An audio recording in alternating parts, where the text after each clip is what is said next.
एकदा काय झालं, एका जंगलामध्ये सभा भरली आणि सर्वांना आमंत्रित केलं गेलं. जंगलचा राजा ही सभा होस्ट करणार होता. जंगलचा राजा सिंह ती सभा होस्ट करणार होता, म्हणून सगळेच घाबरलेले होते. निमंत्रण तर सर्वांनाच होतं, ऑफिस ऑर्डर तर सर्वांना झालेली होती की मीटिंगला प्रेझेंट राहावं लागेल. म्हणून सर्व लगबगीने त्या मीटिंगकडे निघाले.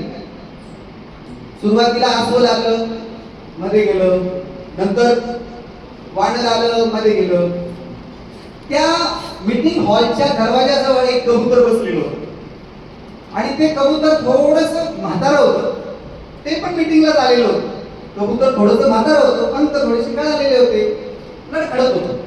तेवढ्यात त्या मीटिंगचं निमंत्रण यमराजाला गेलेलं होतं आणि यमराजा इथे आला. यमराजाला बघून आता यमराजा दरवाजातून एंट्री करणार आणि दरवाजाच्या एंट्रीवर कोण होतं? कबूतर होतं. कबूतर कसं होतं? म्हातारं, मरणाला टेकले, बरोबर आहे की नाही? मग त्या यमराजाने कबुतराकडे बघितलं आणि त्याच्याकडे बघून ते थोडं हसलं. आता कबुतराला माहित होतं यम यम म्हणजे काय, की बाबा कुणाचं तरी तो तिकीट कापायला आलाय. कबुतराकडे बघून यम हसल्यावर कबूतर घाबरले की माझ्याकडे बघून हसल्याचा अर्थ नंबर माझा आहे आणि टॉक टाइम पण खतम होत आला, टॉक टाइम पण संपत आला. यमराज मध्ये गेला, भरपूर प्राणी आले, मध्ये गेले. तितक्यात त्या कबुतराच्या समाजाचा एक माणूस तिथे आला, त्याचं नाव गरुड. तो गरुड तिथे आला आणि कबूतर रडत होतं. त्या रडवेल्या कबुतराकडे पाहून ते गरुड त्याला म्हटलं, अरे बाबा काय झालं म्हणे, घाबरू नको म्हणे, आपण एका समाजाचे आहोत, काय घाबरायचं कारण काय? तो म्हणे नाही म्हणे साहेब, काय सांगू तुम्हाला, ते यमराज माझ्याकडे बघून हसले आणि आता मला गडबड होते की काय माझी, मला घेऊन जातोय की काय, काही काळजी करू नको म्हणे, मी आहे ना म्हणे. नाही नाही म्हणे, तो यमराजा परत येण्याच्या आतच मला इथून हलव म्हणतो, मी काही करा. गरुड म्हटला काही अडचण नाही, बस माझ्या पाठीवर. आणि ते कबूतर कुणाच्या पाठीवर बसलं?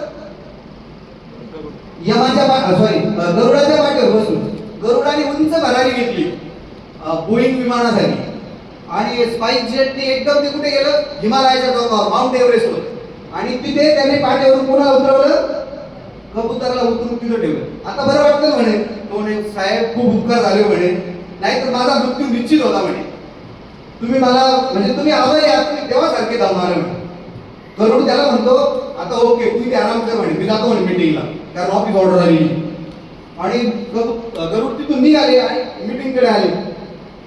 मीटिंग वगैरे झाली, सगळ्यांनी मीटिंग आपल्यावर समोसे वगैरे खाल्ले, सगळं झालं.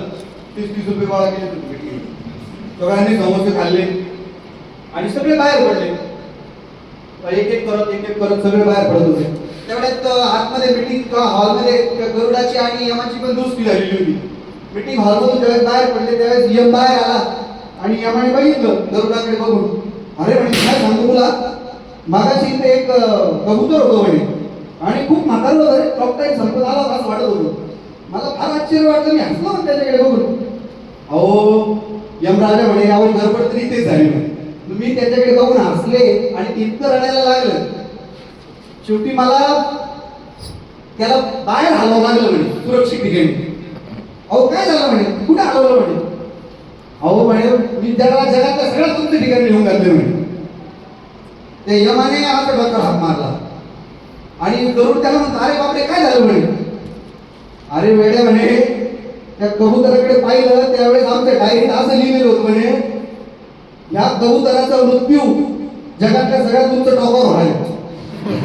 मला असं वाटायचं की टॉप टाईम समजून म्हणून मला असं आलं.